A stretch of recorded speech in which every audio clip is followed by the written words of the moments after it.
Hepinize bir kez de merhaba arkadaşlar. Ben Metehan. Bugün The Wolf Among Us'a kaldığımız yerden devam ediyoruz ve The Wolf Among Us'ta finaldeyiz artık. Finalini yapıyoruz. Son bölümdeyiz. Bu bölümde artık bir şeyleri aydınlatacağız. En son hatırlayacak olursanız çarpık adamı görmüştük. Yüz yüze gelmiştik ve Bloody Mary ile bir şeyler olacaktı bu bölümde. Geçenki bölümün sonunda bir animasyon göstermişti. Yani bir animasyon değil de bir sonraki bölümde neler olacağını göstermişti ve Bloody Mary vardı, kanlı Mary vardı. Demek ki bu bölümde onunla bayağı böyle bir savaşacağız ama çarpık adamı da ele geçirmemiz gerekiyordu. Video geçmeden önce bu tarz oyunları beğeniyorsanız, özellikle bu oyunu beğeniyorsanız videoyu beğenmeyi, aşağı tarafı bir yorum bırakmayı unutmazsanız sevinirim. Videoyu beğenseniz, yorum da yaptıysanız ne diyoruz? Hadi o zaman durmayın, abone olmayı unutmayın. Ayrıca yeni gelen videolardan anında haberdar olmak için abone olsun, yanındaki bildirim çanını açabilirsiniz. Şimdi bölüm 5 Yalancı Çoban bölümü başlat diyorum ve bakalım. Yine 1,5 saatlik ya da 1 saatlik bir oynanış söz konusu.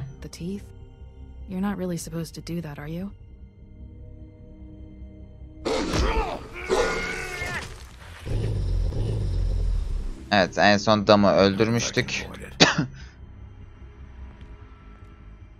Nerissa gelmişti, bize bir şeyler anlatmak istiyordu ama anlatamamıştı galiba.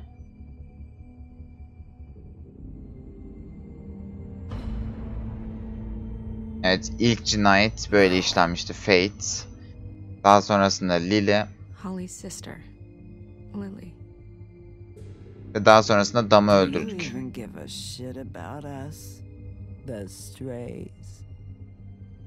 Umrundasınız tabii ki de.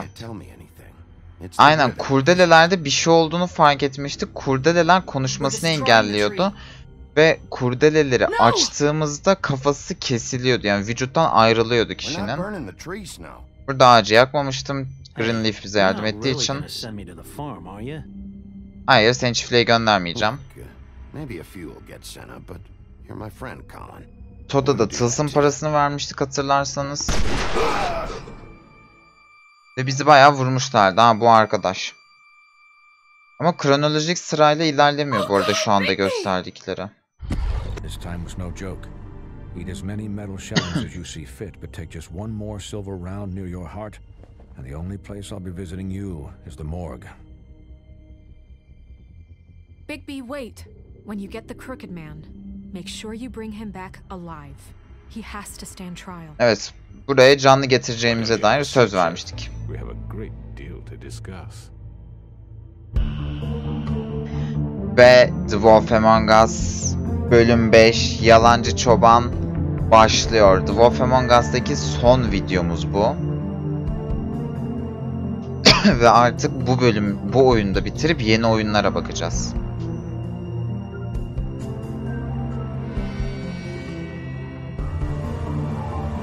Dealer's Life'ı da bitirdik hatırlarsanız. Artık şu anlık Skyrim kaldı. Onu da bitirmeye daha bayağı var ama onu da yavaş yavaş oynayacağız ve farklı oyunlara da geçeceğim. Sadece Skyrim'de kalmayacağız. Aklımda bir sürü oyun var. Sizin de oynamamı istediğiniz oyunlar varsa aşağı yorumlar kısmında belirtebilirsiniz. Cry Wolf. Şeyin adı, bölümümüzün adı. Çarpık adamın yeri.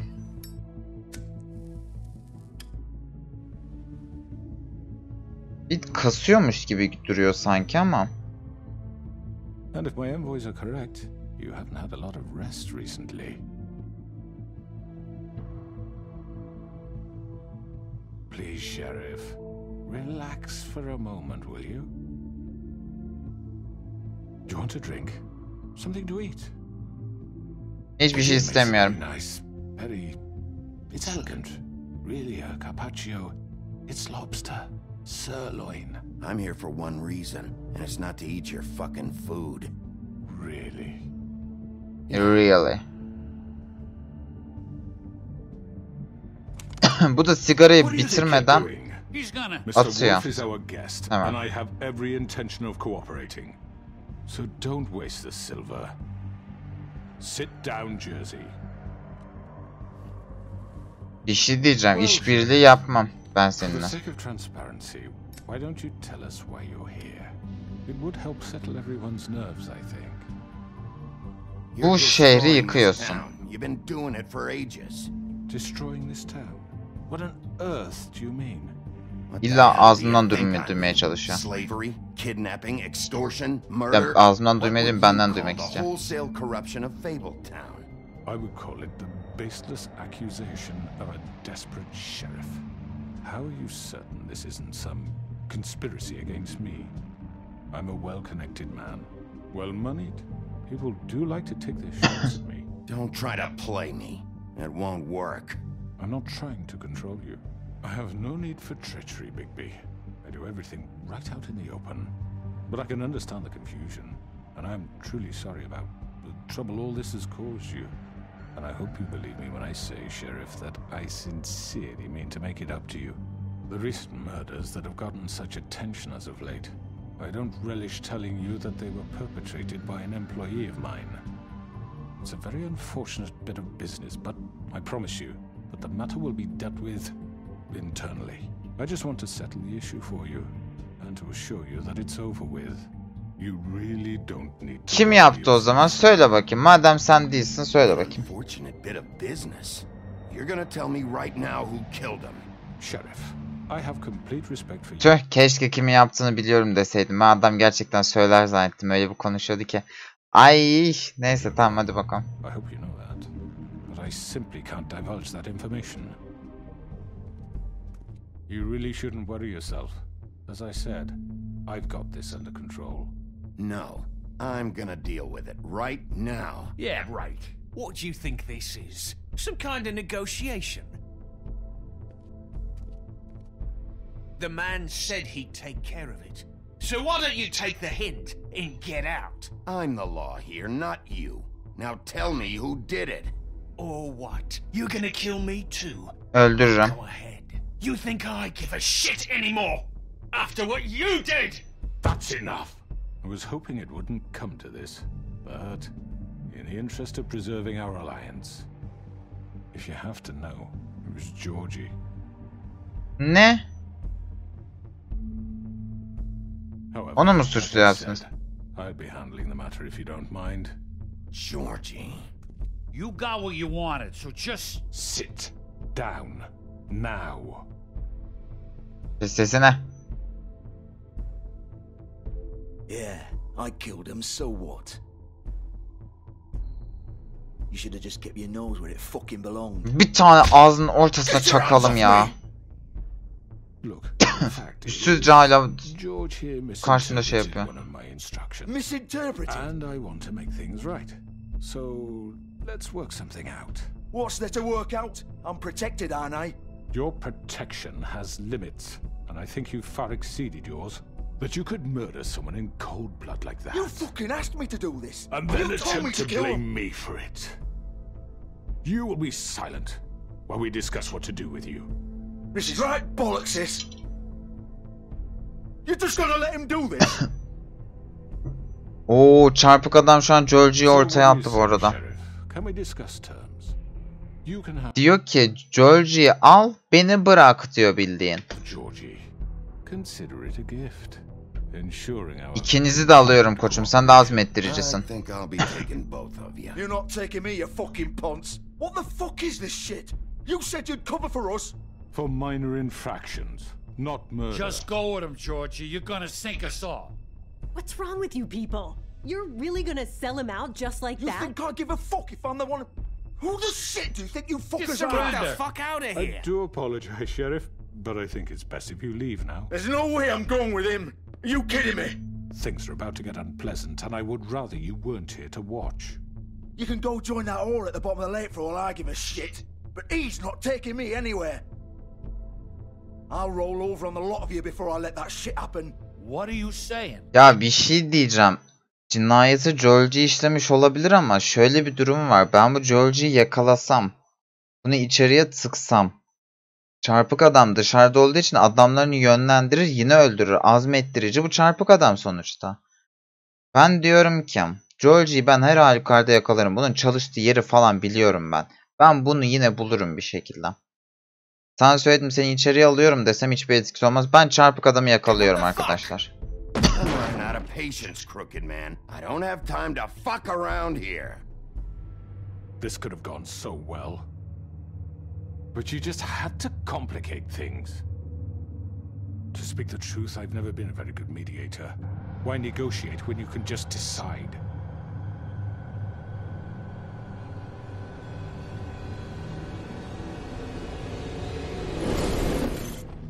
Yok artık. Did I miss anything good? Well, look at you, all fixed up.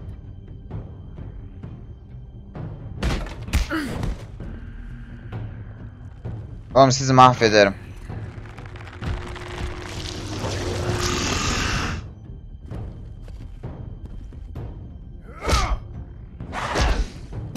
İlk başta bu. Over here! Hoho. You're done, Wolf! Come on, we're pretty much done here. Ulan. I'd like to say it was nice knowing you, but I'll be glad to see Çekil how üstümden. turned out. Oh. Bana bak George, seni almadım. Çek git şimdi şuradan.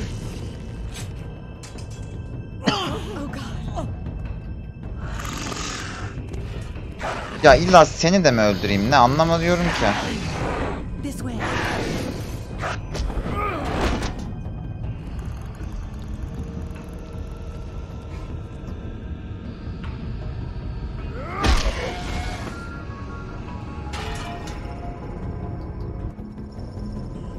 Dee de öldü, ikizler öldü.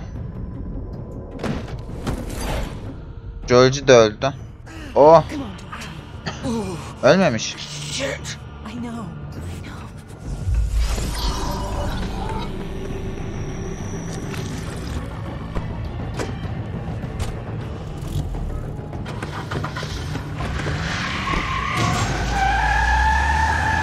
Hiçbir yere gitmenize izin vermeyeceğim.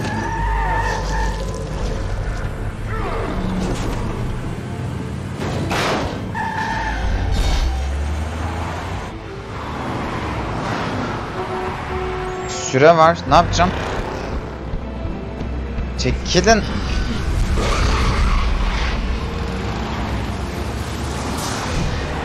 Allah.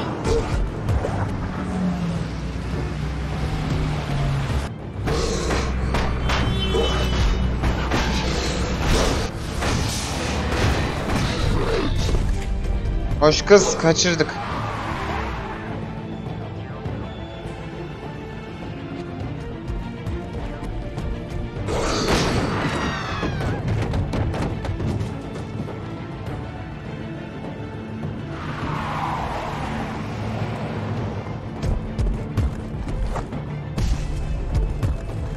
Vallahi gördüm seni. Deli gibi araba kullanan bir sen varsın. Gel buraya.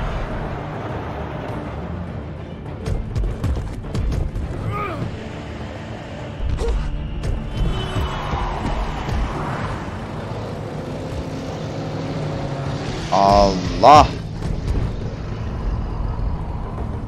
İnşallah doğrusunu atladım. What was that? Tamam.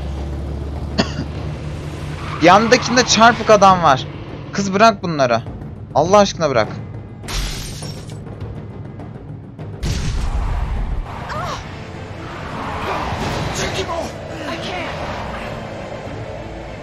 Ya keşke çarpık adamın olduğu aracın üstüne atlasaydım.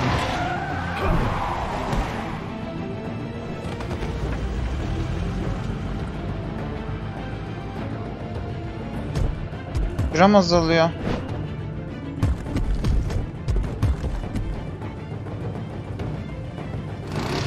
Gun it! Are you sure? Do it! He's not moving. Keep going! Allah.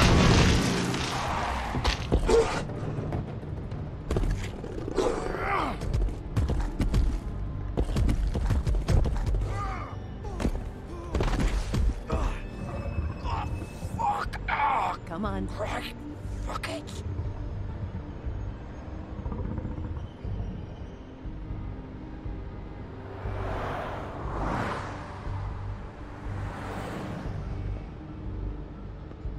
Aha.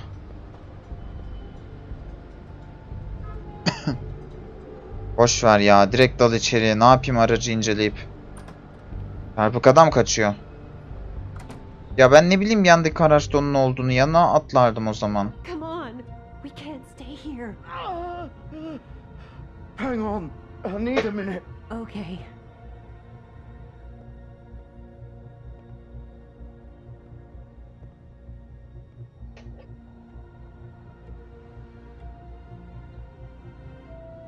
Shit. Hello, Bigby. Selam canım. I hope you'd come to your senses. Crooked Man's the one you want. Evet. But of course, you're too much of an idiot to see that. Or maybe you just like me too much to let me go. That it, Sheriff? I'm taking you in, Georgie. Let's go. You gonna carry me? Please, Sheriff. Haven't you done enough? Look at him. He's dying. Get out of the way. Now. No. It isn't his fault. He's a murderer. Faith and Lily, he's the reason they're dead. Look, I know he made a few mistakes. We all have... Birkaç hata yapmış olabilir. Ne demek? Cinayeti böyle mi şey yapacaksınız abi? Siz deli misiniz? Birkaç hata yapmış olabilir diyor. Adam cinayet işledi.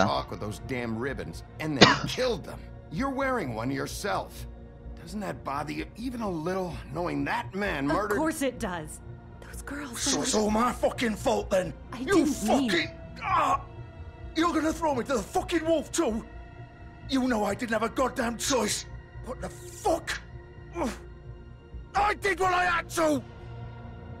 You can't fucking blame me for that. Şey yapmak zorunda değildin. Like hell I didn't. Look, Faith and the others tried to pull a run on us. And as you can imagine, the Crooked Man wasn't too thrilled.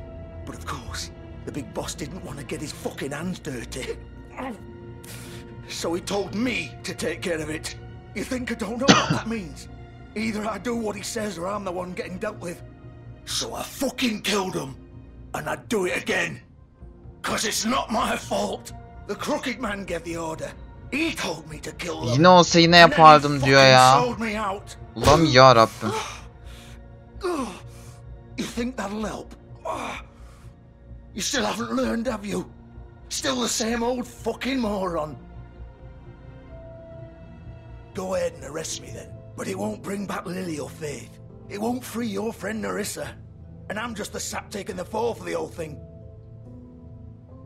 It must be so easy being you. Just come in here and blame me for all this shit. Job's done, right? George is the bad guy. It's all his fucking fault. Kız çarpık adamı ver bana. But what was I supposed to do? You don't know what it's like, Bigby. How could you know? At the end of the day, you're just like him. Coming here, talking about options. Like it was that simple. You could have done anything else. You could have let them go. You could have freed Faith and Lily from those fucking ribbons instead of murdering them. You don't know what the fuck you're talking about. If I freed them... What would you have me do? Kill her? Georgie, don't. It was them or Vivian. So you tell me, if freeing Lily meant she had to die, do you still think I had a fucking choice? What are you doing? What are you talking about? Diğerlerini serbest bıraksaydı... Bu mu şey yapacaktı, ölecekti Vivian? Anlamadım ki. The girl with the ribbon. I'm sure you've heard the stories. Couldn't take it off, couldn't talk about it. She used her little purple ribbon to make more of them. To keep our girls quiet. To ensure absolute discretion. You promised you wouldn't. All that magic is connected to this little thing. You remove hers, and the spell's broken. They're all free. But you know what happens to her? The same thing that happened to Faith. So don't you come in here and tell me I fucked up. What the hell, Georgie? We were supposed to look out for each other. I trusted you. You can't fucking blame me. You're not innocent here either. I know that. But did it have to be like this? How could you do this? I thought you cared about them. I do. Of course I do. You have to understand. Nobody was supposed to die. When we built this place, it was just a stupid idea. A gimmick. Discretion is our guarantee. That's how it started anyway. This was supposed to be our place. We were gonna be in charge for once, and nobody would try to control us or use us. That was the point. Then the crooked man showed up and everything just turned to shit. So, do you get it now? Why I couldn't just... If you still think it's so fucking simple, then you do it. Go right ahead. Kill her then. What are you doing? Break the spell. Save the fucking day. Stop it! Hayır ya, saçmalama. Sometimes all your options are shit. I'm not playing this game, Georgie. I won't kill her. Don't talk about me like I'm not even here. Please. You think this is hard for you? My life is such a fucking burden on your conscience. Don't I get a say? It's my life. Like it was either of yours to give up in the first place. You're right. It's your life. I know what I've done. Wait. I'm Hayır. sick of everyone thinking that they can just Burada da çıkarmayacaksın değil mi? with my life. Ay tam aklım çıktı. I thought it would be different here. But it's all the fucking same. Vivian, I didn't mean... Do you think I wanted to be this person? What I did to Faith and Lily? To all of them. Vivian, wait. Every day I have to look Gwen and Hans in the eye and pretend I don't care. Ay kesin çıkaracak kurdeleyi. Forget what I've done to them. What I took away from them. I look at Nerissa and I hate myself. Vivian. I can't pretend anymore. What are you doing? Hayır. Don't. Vivian, no! Fuck! No, no, no, no! Kızı öldürdü kendini. Bu büyüyü bozmanın bir yolu yok mu? Abi ciddi misiniz siz? Why'd you have to do that, Vivian? Vivian! Just... Jesus.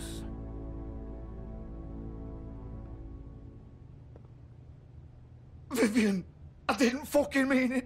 I was just... İlk oyunun başında Fate de bize şey demişti. Kurdelem nasıl demişti.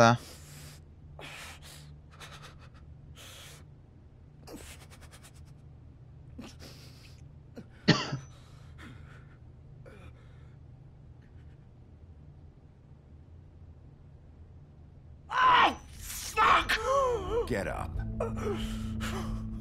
Adamın bağırsakları çıkmış. Nasıl ayağa kalksın?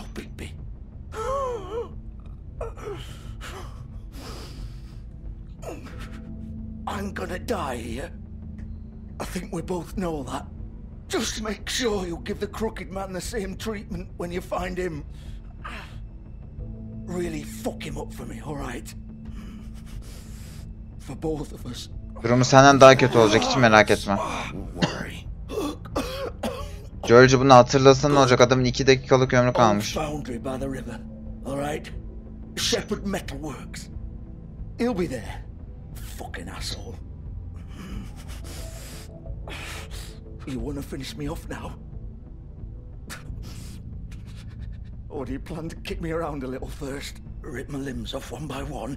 That's what you wanna do, right? That's not who I am. Sure it's not. No more games, alright? We both know how this ends. Just make it quick. Vallahi üzgünüm demeyi çok isterdim ama zerre kadar üzgün değilim. O Fate ve Lily'yi hatırla. Bu kurdeleler senin başının altından çıkmış bak bütün bunlar. Çarpık adam istemiş, sen yapmışsın. Vallahi burada can çeke çeke öl. Zerre onunda değilsin.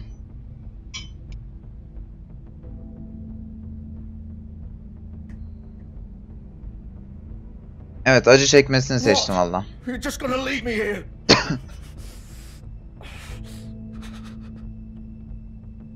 You'll have plenty of time to think about what you've done.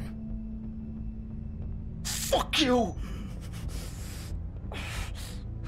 Piece of shit!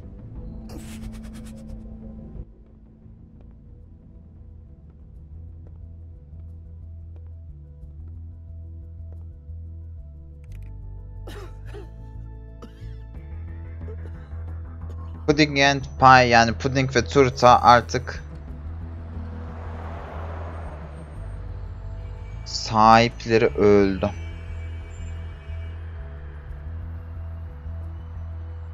Neyse, umurumda değil. Yürüyün, çarpık adamın peşine gideceğiz biz. Shepherd Metalworks. Metalworks.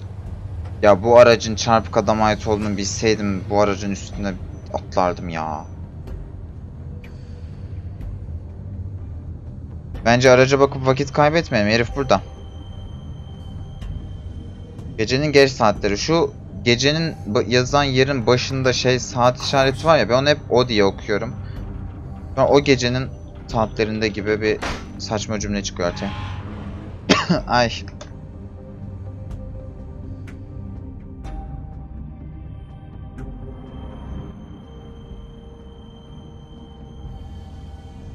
Hadi bakalım, başımıza bir iş gelecekmiş gibi hissediyorum.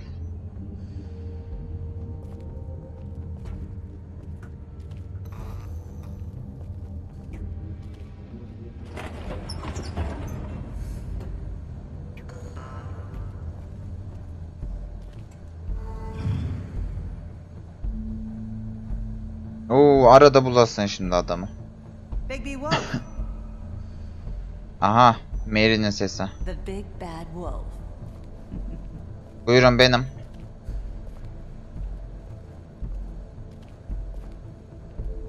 You used to be something. Yok artık. Fotoğraflarımızı çekmiş. They used to fear you.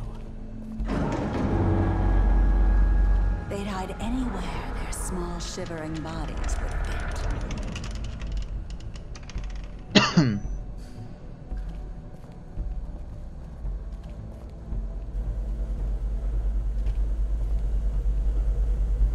Burada mısın? Niye ben bu tarafa gidemiyorum ha?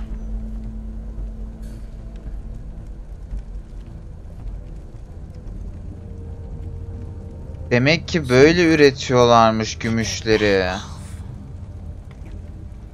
Ve bunlar bize isabet... Allah. Bunlar bize isabet ettiğinde de oluyor. Gidiyoruz yani. Ha, bu nasıl ışınlanıyor ya? I had to take care of some things first. Little errand boy. That's nice. Ah, Bigby. I see you made it here in one piece. I do apologize, but I have some business to attend to. I leave you in the capable hands of my associate. Vallahi yardımcın yarın sabaha göremeyecek, haberin olsun. This won't take long. Get out of my way now. Don't make this worse. Aw, he doesn't want to play. I'm sure you'll persuade him. Cut this shit out. Vurmaya çalışırsam bir şey yaparlar. Did your mother ever teach you manners? Or was she too busy fucking whatever breeze drifted through town? Oh, come on. Is that the best you can do? Allah! Yanlış tuşlara basıyorum. İşte yapabildiğim en iyisi bu. Neredesin kız? Kaçıp saklandın hemen.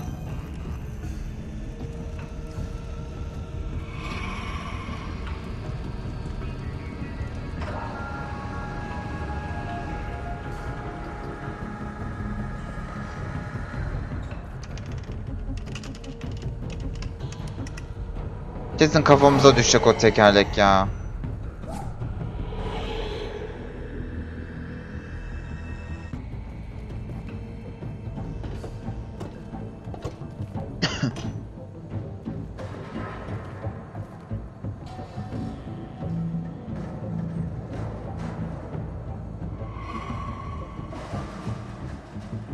Neredesin kız? Çık ortaya.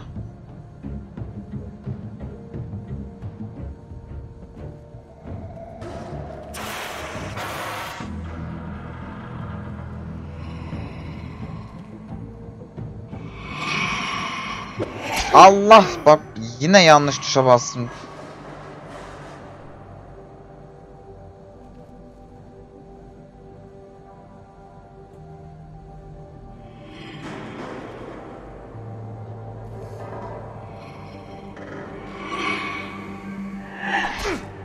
Bu sefer doğru bastım. Bak yine. Tam buna basamadım da. Hiç iyi değilim bu tuş kombinasyonlarında. Ay bu da mı dönüştü ya? Allah kahretmesin.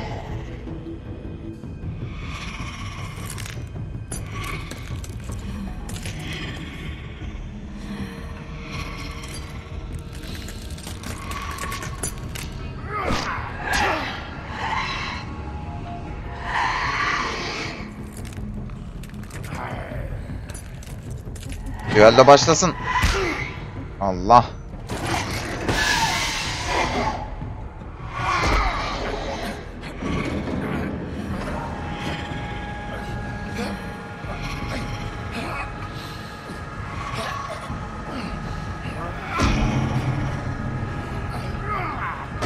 Aha düştük.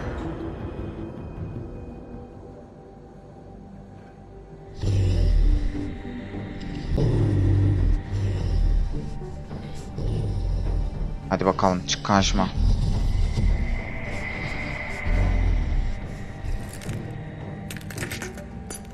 Gel. Gel seni bir döveyim de rahatla gel. Kaç tanesiniz lan? Abi yok artık. Yuh.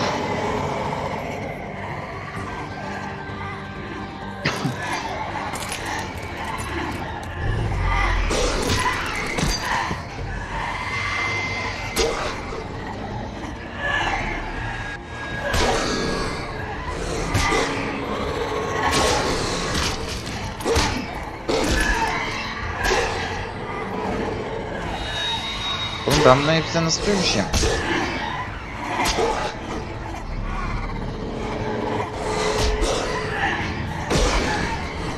Ya bak.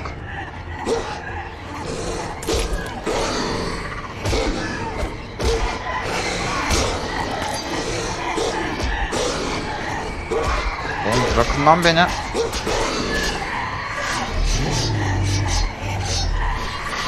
Hadi bir şeyler yap. Oha.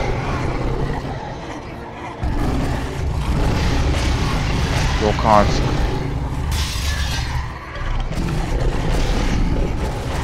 Kurt oldum.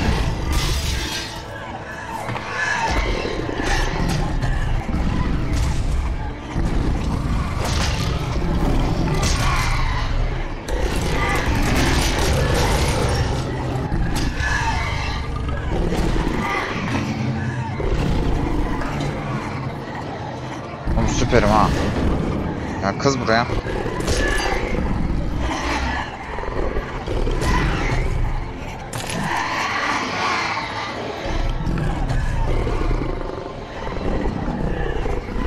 Ha bir şey oluyor. Başka bir şeye dönüşeceğim.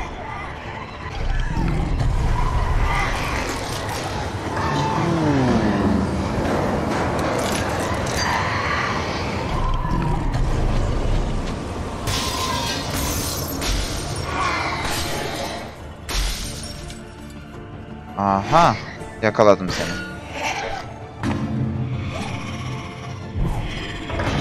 Yalnız çok tatlı bir kurt oldum bence. Uy ağzıma burnuma bakın.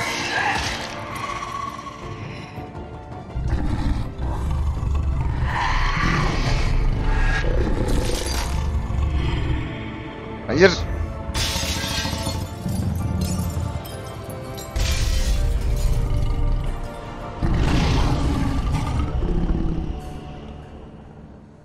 İşte kanlı Mary'nin sonu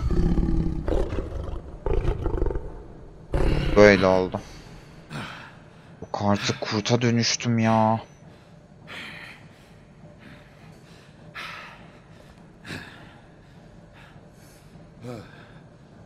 Ağzım burnum hep kan.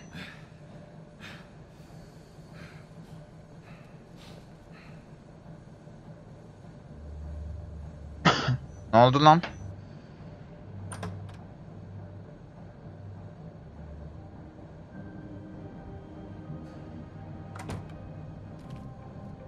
Hello, Bigby. You look tired. Give me one good Evet, köpeklerini parçalamakla meşguldüm. Bir saniye izninizle. Tamamdır, devam edelim. To rip you apart right now. This gun holds 6. I won't miss next time. Before you do anything with me, Yine mi kurta dönüşeyim? I should point out a few things. Snow White wants you to bring me back to the woodlands, doesn't she? And that's what I want. That's right. But what happens to you once you get there is a different story. I'm not quite finished. You will bring me back alive. Evet. Look, all I ask for is the chance to speak for myself in front of the community. And I'm sure Miss White would agree that I should be given a fair trial. Can we at least agree on that? I will have a trial. You need to tell me right now. We're not going anywhere until I get some answers from you. If you want answers, you're going to have to cooperate with me. Ben seni zaten götüreceğim ki. There's no reason for us to be at each other's throats here. Ben herkesin içinde öldüreceğim çünkü. This is just a precaution. I'm sure you understand. I'm no murderer, Mr. Wolf. I didn't kill those women. And I think you know that. All I'm asking for is a chance to explain my side of the story. If you're not a killer, then what are you? I'm a businessman, not a killer. Nah, biz de inandık. There's a lot you have to answer for. And I will, as long as you agree to my terms. Because I'm not saying another word until I'm brought before the community. I don't mean to belabor the point, but just so we're clear, if you change your mind and decide to do something stupid, you won't get your answers. But you will have a difficult time explaining yourself to Miss White and the rest of this miserable town. You're often reckless, and I worry you're not thinking of the... Let me ask you an honest question. What do you really care about here? Where this case is concerned, I mean. Do you really want the truth? Or do you just want to look like the... Fabletown ile ilgili Fabletown adaletini sağlamam gerekiyor. Some asshole murders two of our people. It's my job to bring them down. Then why are you here? You know who murdered them. Georgie. Azmettirici sensin ama. He's dead, isn't he? My point being, the killer has been dealt with. You've won. You really think I'm that stupid? I understand you have an obligation to bring me in, but you can brighten up a little. It's over. So, shall we get going? All right, let's go. Hand over the gun. I think I'd rather hold on to it, if you don't mind. Çarpık adamın şartlarını kabul etmedim. Ben zaten şey yapacaktım, götürecektim bu adamı. I'm sure Miss White will be pleased. Such a reliable pup. I understand why she'd want to keep you around. You're under arrest. You'll be given a trial in front of your peers. Daha henüz bağışlamadım. Durun. Sonra öldürün.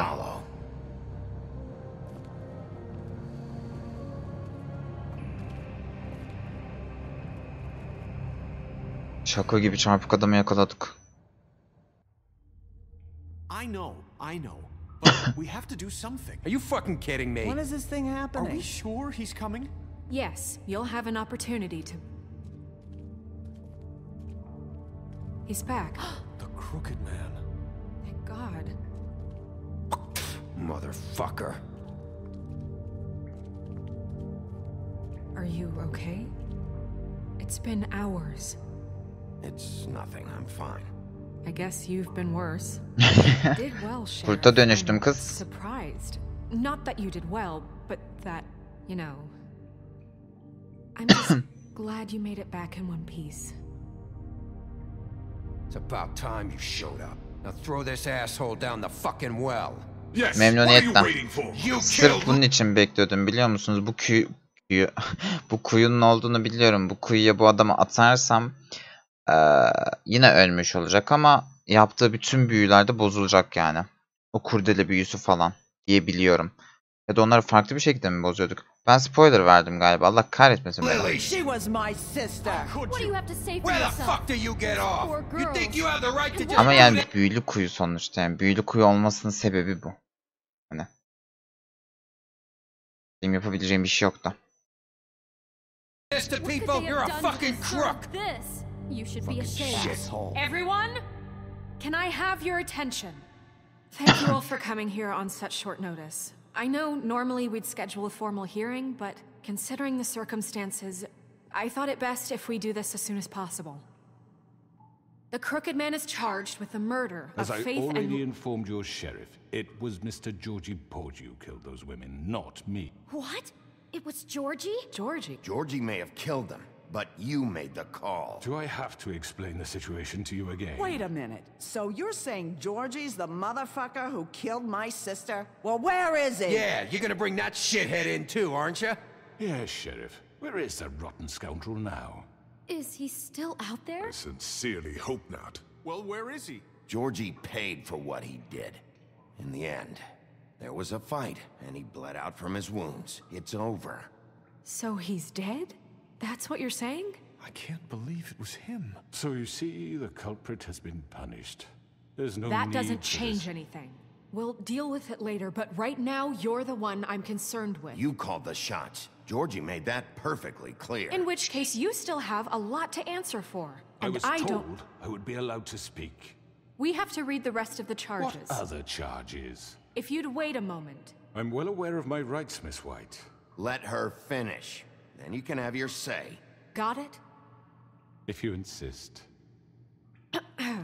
Konuş bakalım Pamuk. You are charged with the murder of Faith and Lily, which Georgie carried out on your order, inciting violence against various members of the Fabletown community, including the attempted murder of Sheriff Bigby Wolf. Twice.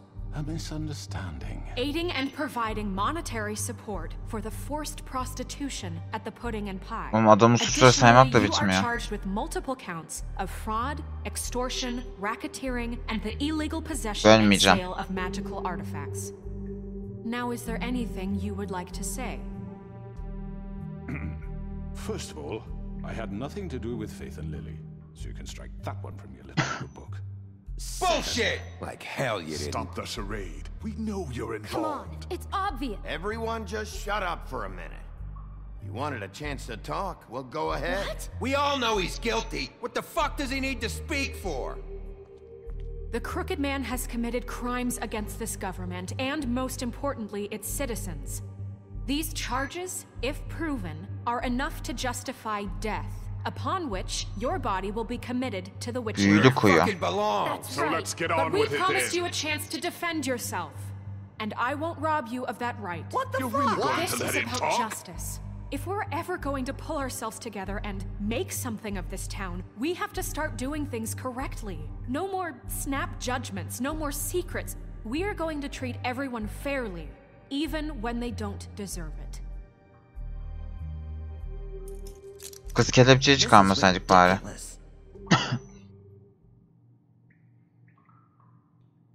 You have the floor. Thank you, Miss White. You've all met Georgie. I don't have to tell you what kind of person he was. He was a total scoundrel, lacking in any sort of moral fiber. I hired him as a favor to his family, you see. A promise kept to a dying mother. Oh, Are you gonna jeez. get to your point or what? Georgie was working for me, yes. But he was not acting on my behalf when he killed those women. It was his business. And for whatever reason, I'm sure only he could understand, he murdered 2 of his most faithful employees. I had nothing to do with it. Tell This the is such fucking bullshit! Georgie seemed pretty convinced he didn't have a say in the matter. He clearly misunderstood my intention. Really? I would never authorize such an act. Any of you actually believe this bullshit? Holly, please. Tell them, Bigby. When you finally showed up at my door last night, wasn't I more than helpful? Yeah. I asked questions. I was willing to cooperate. Saldırıya uğradım. Yeah, and your goons attacked me. Did you forget that part? They get a bit carried away sometimes, it's true. Loyal to the end. They do it because they want to protect me, as I've protected them. You understand wanting to protect what you care about, don't you? You'd do anything. You might even give up an innocent man, just to save someone. Yeah, right. They don't do it because they want to protect you. You intimidate people. Use scare tactics. They're afraid if they don't follow orders, they'll end up dead.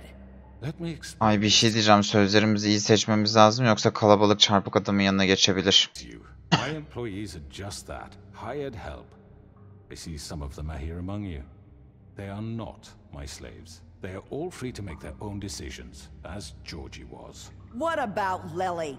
She wasn't free. She wasn't given a choice. Do you really Konuş kız. think she wanted... that any of those girls wanted their lives like that? I'm sorry, Holly. I'm sorry that your sister asked me for help, and I'm sorry that I decided against my better judgment to give her a distasteful job.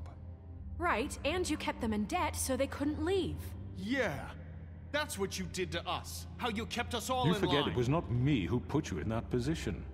You all act like I'm some kind of tyrant.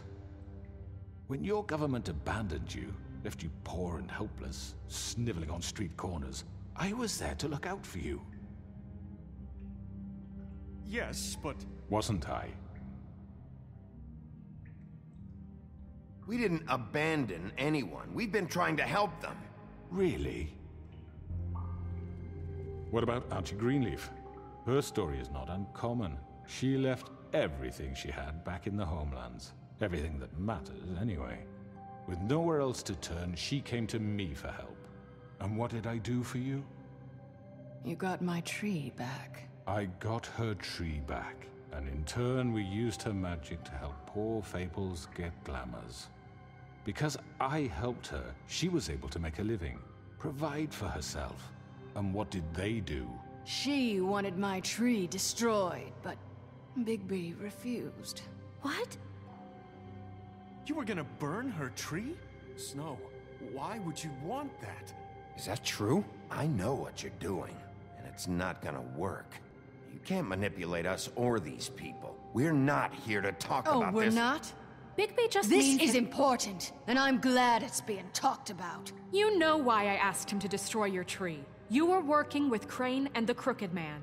It wasn't her fault. You can lie to yourself, but you can't lie to me. You hated Crane, and you hated him for wanting to fuck you, and you being too soft to notice what he'd do to get it. It had nothing to do with the Crooked Man. We've made some mistakes. I've made some mistakes. But believe me, I truly want what's best for this town. And that may not always be clear right away, but I want you all to know that I care deeply about all of you. And so does the sheriff. Yeah, right.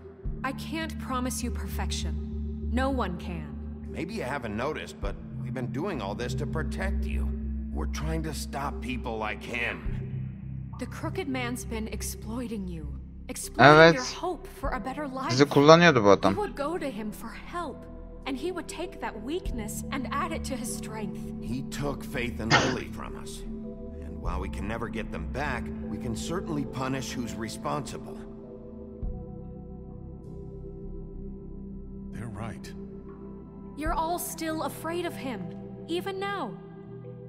Kesinlikle. Konuş kız. His contamination of this town is over, and those girls will have their justice.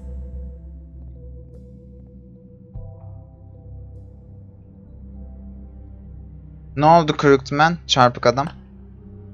Very good, very good. The sentiment is surely appreciated, Miss White. But it doesn't disguise the fact that these accusations are completely unfounded. The sheriff simply doesn't have a particle of evidence linking me to the... Georgie was working for you. Bigby got a confession. A confession that nobody heard. Now, I'm no barrister, but I think such a statement would carry more weight if Bigby weren't the only one to whom Georgie spoke. Especially given Bigby's history. What are you talking about?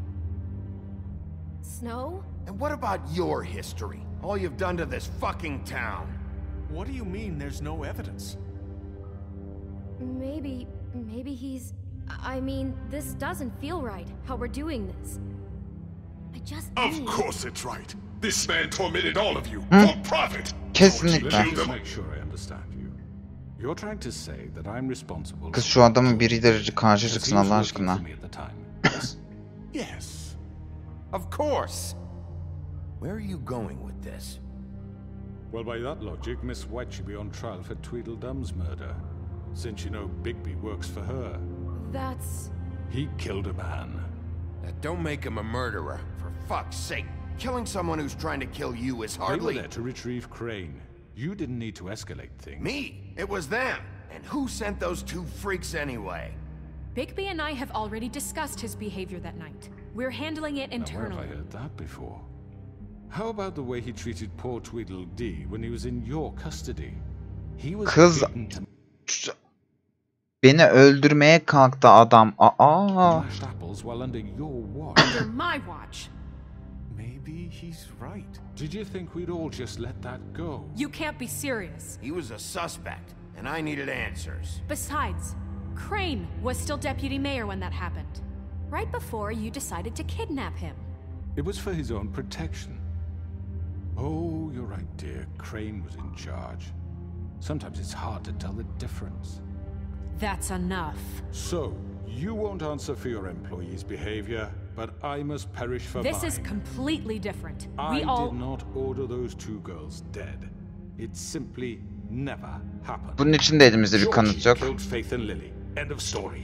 They want to scapegoat me for their own tangled ends, but they refuse to answer for their own crimes. This isn't right. Oh, please. This isn't the point. We'll deal with them after we deal with you. That's I not mean, a true. certain level of privilege should be afforded to To who? This is how it's always been. Yes. See, this is exactly to what I'm speaking. We lashed our ropes to this diseased world, and ever since, which one of us has been there for you? Who filled your lives with the promise of more? Who was there while they idly played in their towers, judging you, treating you as mindless children, too stupid to command your own destiny? Ay keşke bu adamın konuşmasına izin vermeseydim. When you're on the verge of eviction. Who will dare challenge their brutality when it leaks to our dear citizens? Who will protect you from the big bad wolf? Who will be the... Bigby! Miss White! Excuse me, dear. I wanted to make sure I had the Elbette söyle bakalım. Why don't you take a moment to catch your breath, little What's one? she doing here? I'd like to... I need to say something. Kız tam söyle işte. In the middle of something. Of course. Go right ahead. You probably don't remember me. I don't know why I was afraid to come My here. dear, I don't Just know shut what up. You enslaved us for years. Let us hear stories about what you do. Told us we would lose everything if we stepped just one Konuş toe kız. out of line. And we couldn't say a word about it because of these damn ribbons.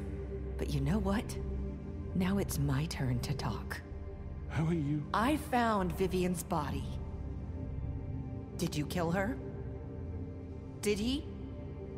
Sheriff, this is highly irregular. Be quiet. Vivian killed herself back at the Pudding and Pie. I'm sorry, I don't think Nerissa! My name is Nerissa. It's okay, my dear. It's going to be just... He ordered them dead. This fucker. Aha. Faith and Lily. That's a lie. I was in the goddamn room when he did it. Faith and Lily are dead because of you. The only two people who ever gave a damn about me. And this just confirms it. He made Georgie do it. It was always him. Georgie would have never done anything without his say-so. Ever. You're going to take the Artık bu dudaklar mühürlü demiyor kız, konuşuyor. Helal olsun. word of a At least stupid... 5 other girls will back me up on this. We all heard you say it. Did you now?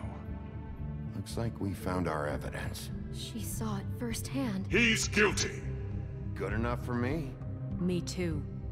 So that's it, right? Calm down the witching well. Nah, that's too fucking easy for a crook like that. What do you mean? He's gotta pay for what he did. Listen to yourselves!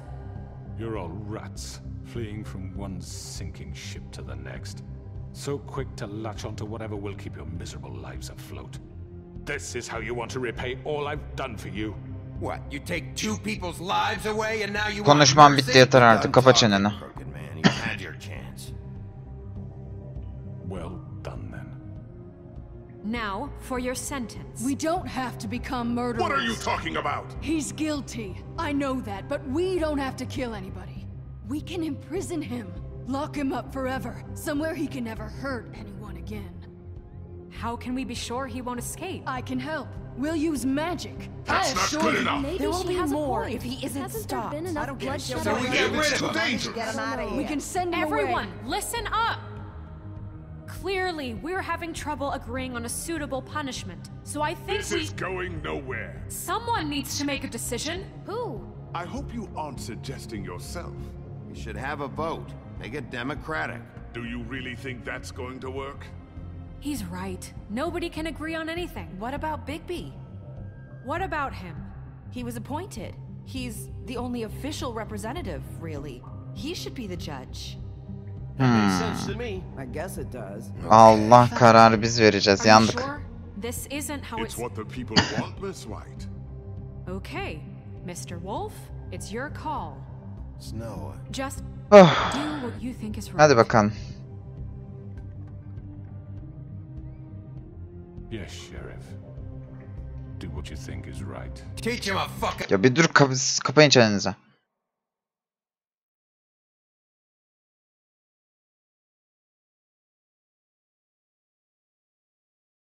Ben diyorum ki kafasını mı koparsam, kuyudan aşağı mı atsam? Kitlemeyeceğim kesinlikle de ben kuyudan aşağı atıyorum bunu ya. No. Everyone, I'm Not this way. Lan!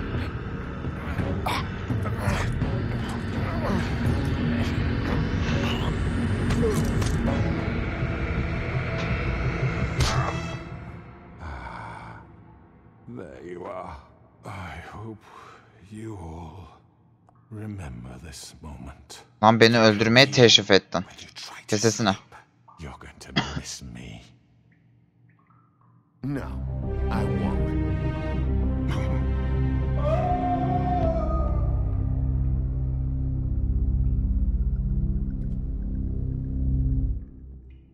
Acı bir şey diyeceğim. Ben şey demiştim. Bu adam kuyudan atılınca büyü bozulacak dedim ya. Galiba Vivian büyüyü bozdu zaten kendini öldürerek.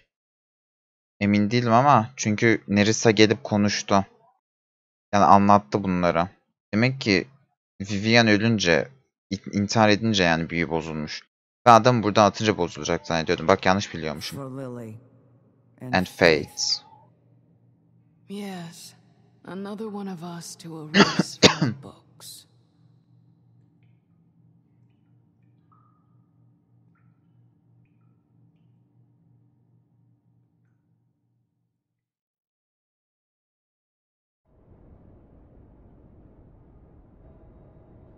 Bir gün sonra.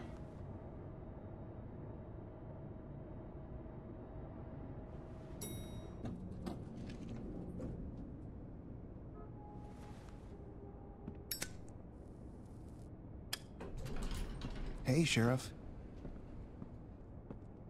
Are you gonna come see the truck off? We're leaving for the farm in a few. Thought you might want to. I don't know. I'll be down in a minute.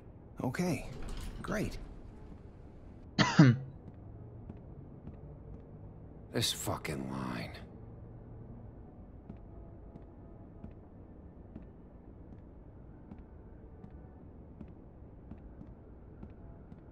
Oh, Mr. Wolf, Flycatcher Buyurun left benim. his keys.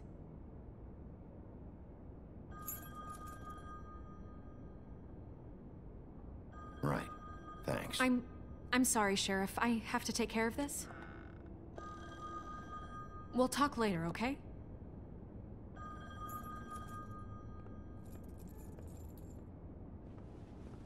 Good morning, Miss White. You're late.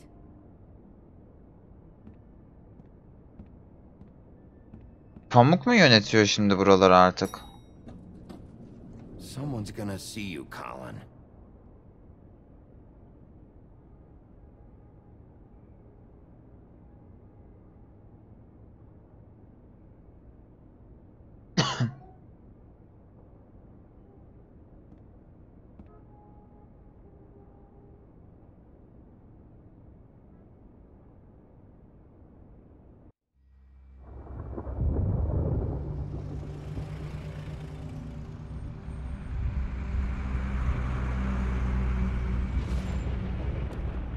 Aa, kız siz de mi gidiyorsunuz?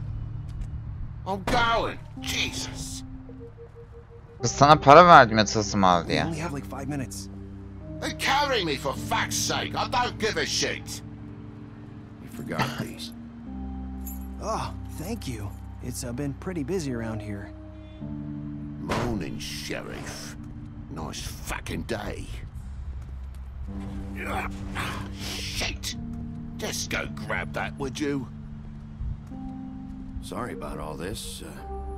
I tried to help. Just why the hell did she have to send me and me boy away, huh? You promised me I'll get another chance, but Miss White said I had to go up to the damn farm anyway. I told her I had the money, but she didn't want to hear it. Wait, Sheriff Bigby, I have something. Ne var?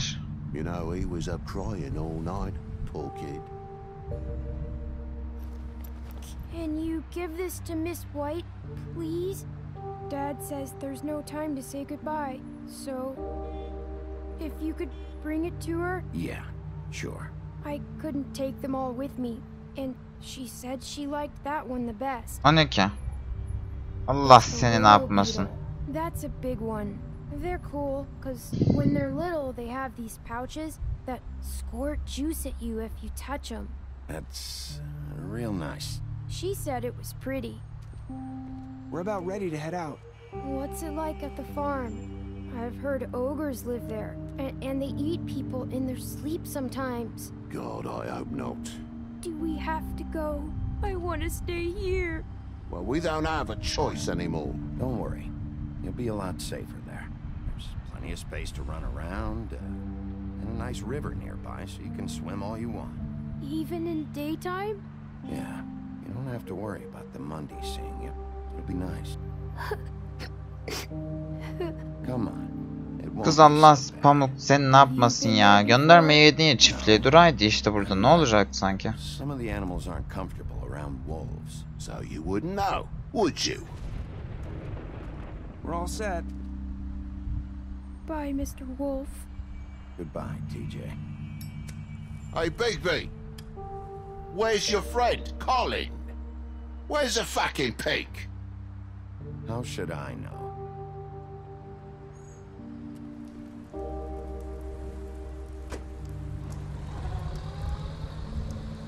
Saying goodbye?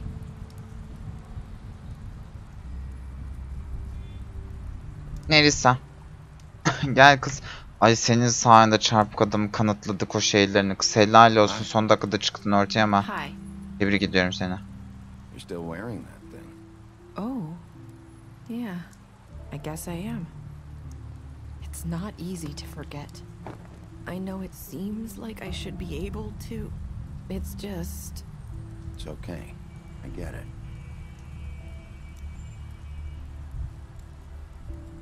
Listen, I came here because I have to tell you something. Dinliyorum, seni dinliyorum. It's about what happened to Faith and Lily. I'm not sure where to start. Faith, Lily and I, we had this plan. We were gonna find a way out. Leave the pudding and pie for good. But then Faith decided to get some leverage. She stole a picture of Crane and Lily together.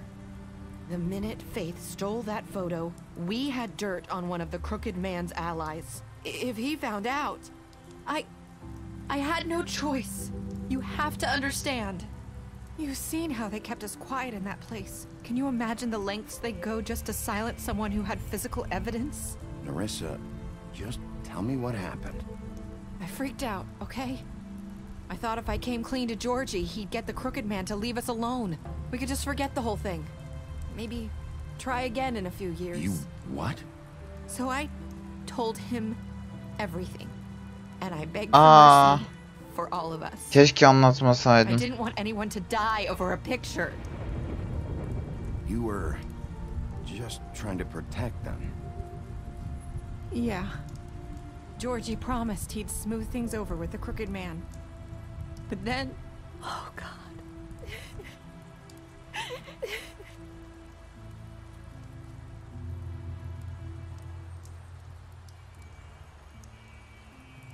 I don't know what happened, but that night at the club, Georgie came back and told me things had changed. He had to make an example of us. We had committed treason. And while the two of us were sitting there, as he was telling me this, Faith walked in, and I had to watch while Georgie... Aa. So Georgie told you all this? Not the crooked man? Back at the well, you said... I know what I said. But it wasn't the truth, was it? What does it matter? I know the crooked man did it.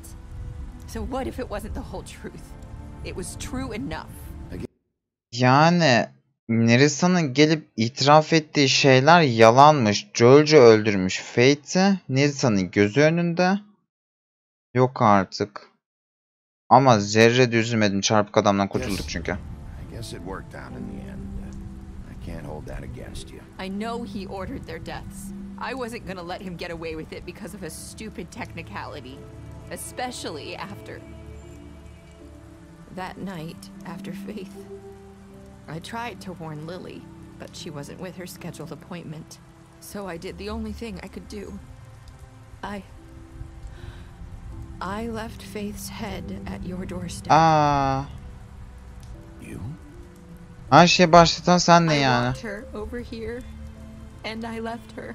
You were trying to get my attention. So you started all this. I just pointed you in the right direction. People like us get forgotten all the time. The crooked man was counting on that. When we suffer, we do it in silence. And the world likes it that way. We just fade, like we never existed. I couldn't watch that happen to Faith or Lily. Nobody cares about us. Not really. It's going to be different now, I promise. Things like that won't happen anymore. Not while I'm around. You'll make things right. You and Snow. I don't know. Seems like no matter what I do, it's just not enough for her, or anyone. I just can't win with these people. I know it might feel that way, but they need you, Bigby. Both of you. You two make a good team. The way you look out for each other, and look out for us. You don't see that a lot these days. I go out there, and I do my job. I put my life on the line. I get shot at. Gerçekten ya, o kadar gümüş yedik. Aynen, hala kötü biz oluyoruz. But they'll come around. You'll see. After everything you've done for us. Maybe they don't want to admit it, but without you, none of this would have happened.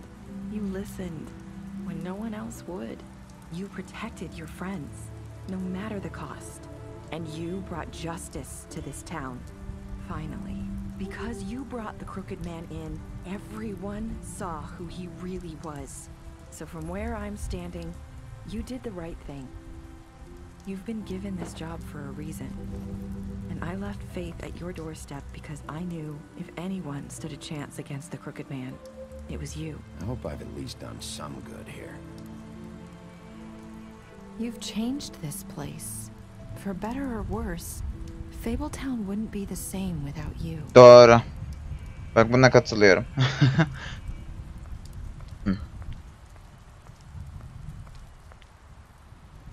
You're not as bad as everyone says you are. Bunu Fate de söylemişti. Oyunun başında. I need to tell you something. I have to tell you something. I feel like we've met before. You're trying to place me. You like my ribbon? Do you like it? Faith wore one too. Would hide her beauty so she could escape his kingdom. They used to call me the Little Mermaid. Did Dr. Swinehart ever get back to you about Faith? He said he wanted to run more tests. I hope you find what you're looking for.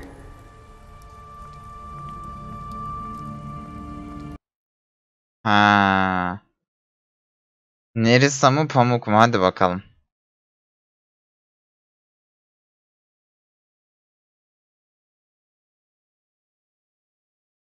Pamuk ya. Ben Pamuk'la kalacağım. Bırak gitsin.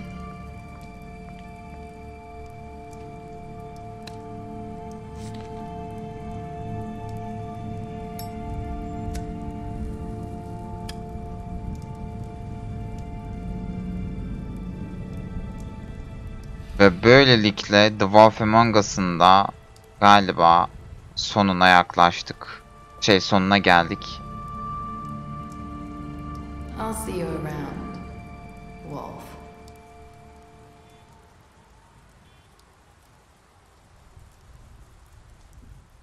Vay be. Hikayeye gel gerçekten. Uzun zaman sonra böyle güzel bir hikayeyle oyun oynamak çok iyi geldi.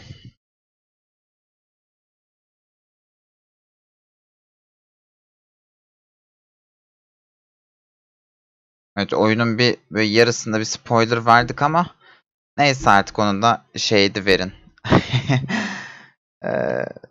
Görmezden geliverin, artık yapacak bir şey yok.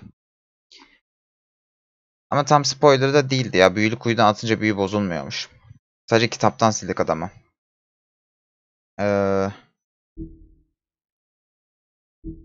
Burada bütün herkes var. Crane, ona tokat attım. Vallahi attık. Öldürdüm. Ölüme terk ettim.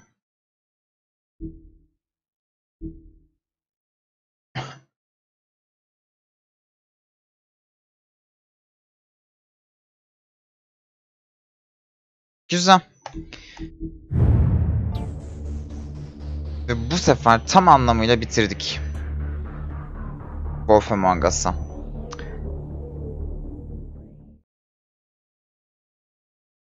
Şurada bir masal kitabı vardı.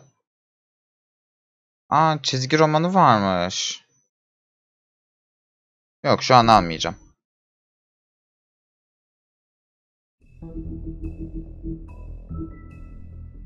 Masal kitapları. Bu masal kitabı ne?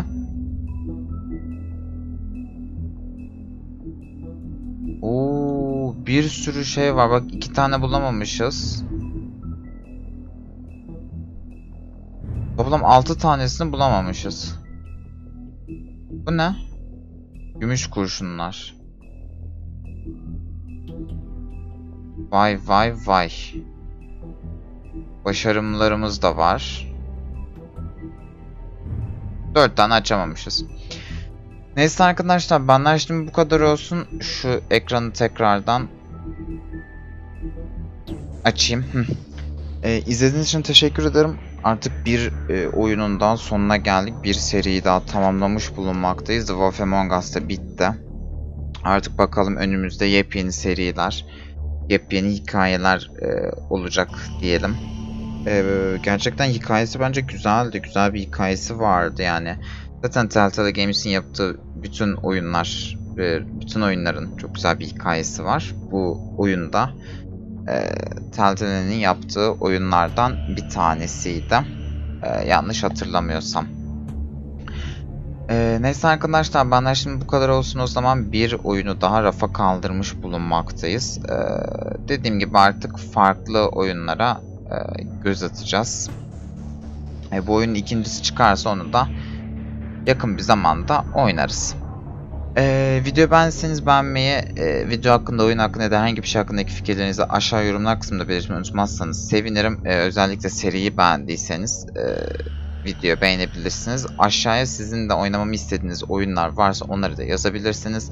Yepyeni hikayelerde, yepyeni serilerde, farklı oyunlarda görüşmek dileğiyle. Kendinize bakmayı unutmayın. Hepiniz hoşça kalın.